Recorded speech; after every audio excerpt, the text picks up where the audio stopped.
Good evening, Ma'am Baloloy, Sir Rico.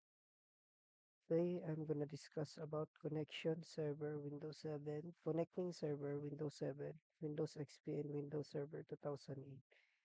So, ang pinaka-main server dito is yung 2008. Then, iko-connect lang natin yung Windows 7 at XP dun. Hmm. So, first is, gagawa tayo ng client OS since na-discuss na dito kung paano i-install and na-install na namin yan. So, ang ginawa ko na lang dito ay ni-rename ko na lang yung mga Windows na yan, yung XP, 2008, and Windows 7. Don't mind kung may dobleng Windows Server 2008 at Windows 7 dyan dahil nadoble ko lang siya pero isa lang dyan yung ginagamit ko. So, ang purpose yung tatlong yan is ipagko-connect natin sila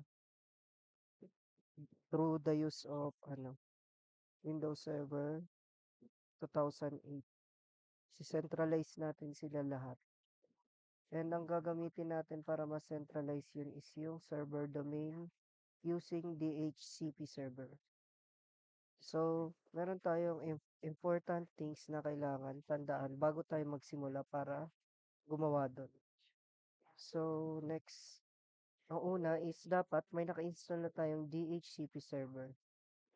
Kaya kailangan natin to dahil hindi natin magagawa yun or magagawa man natin pero mas mahirap siya kung walang DHCP server. So, yung unang advantage ng DHCP server is yung centralized management system niya.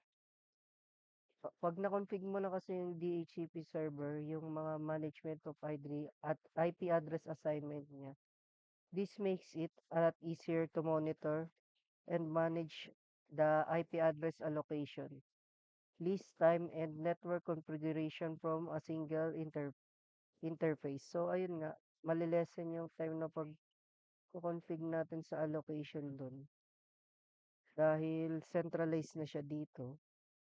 And yung ano lang dito, yung interface natin, yung configuration natin is sa isa lang, dyan lang mismo sa DHCP server. Hindi yung paiba-iba pa tayo. And then is yung isang advantage nito is automatic IP address assignment. So sa DHCP allows device to obtain IP address dynamically without manual configuration. So dito, hindi mo na siya need na i-manual na i-config dun sa mga iba't ibang parts dun. Dahil sa DHCP, pwede ka nang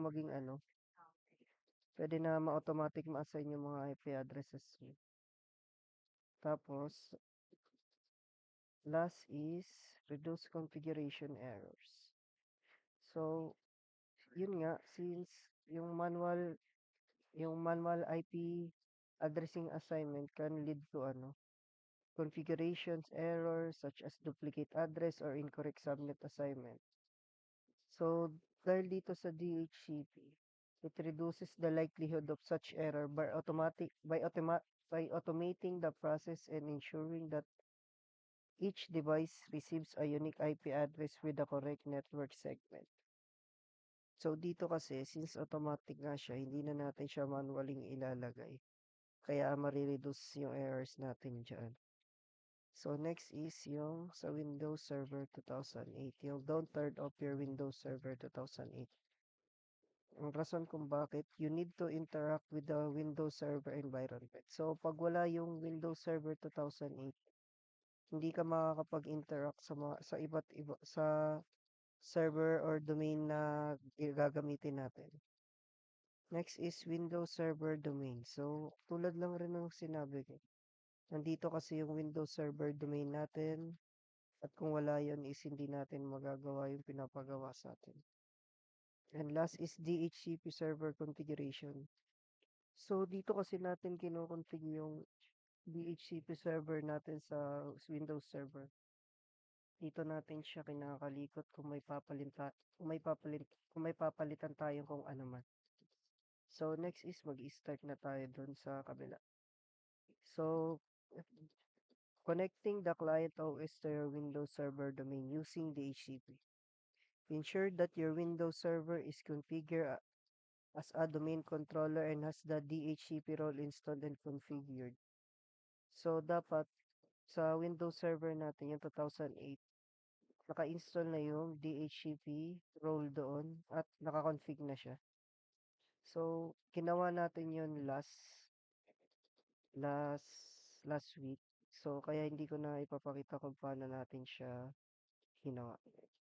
So, next is configure the DHCP server to assign IP address based on the requirements Class A and Class B networks for Windows 7 and Windows XP respectively. So, ayun, pupunta ka sa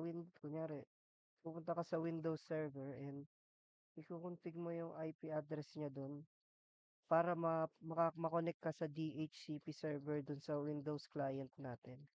Same with Windows XP, kailangan mo rin yun gawin tapos ilalagay mo rin dun yung domain name ng Windows server natin para mapagana yun.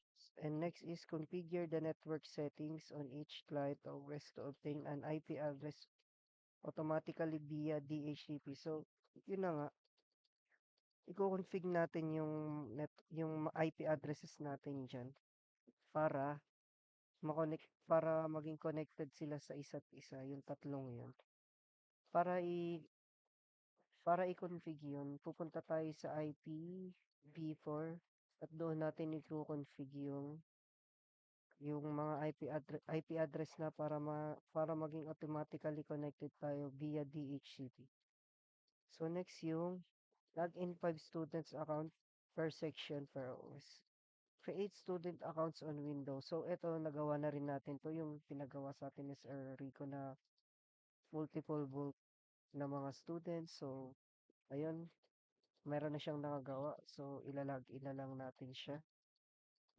Tapos assign appropriate permission to these accounts based on your requirements. So ayun, na-assign na natin siya ng mga permission para mapalogin natin siya. So note lang, itong 5 student accounts na to, nandito siya sa Windows Server 2008. Dun, dun natin, dun natin aanin yung mga permission para ma-login natin. So next is lalagin natin yung each client OS log in to each client OS using the student account. So ayun na nga, gagamitin na natin yung mga accounts na yun para makapag-login tayo sa client OS natin. Ang client OS natin is Windows Server 2007 at Windows Server XP. So, after nun, pag naka-login ka na, tapos na tayo sa ating video. Yun lamang po, Ma'am Baloloy. Thank you for watching. Sana po nag-enjoy kayo.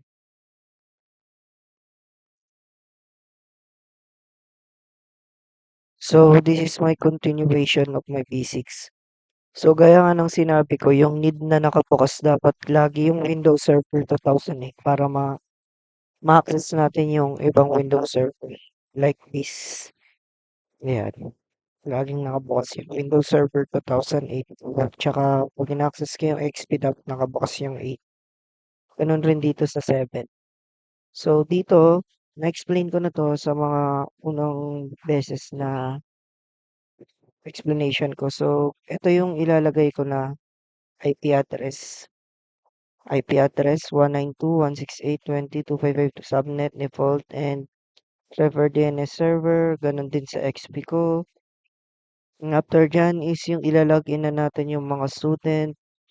So, ganito ang pag-login, i-fill up mo dyan, and dito, after mo mag-fill up is, ayan, makakalagin ka na sa Windows Server 2007 mo and XP.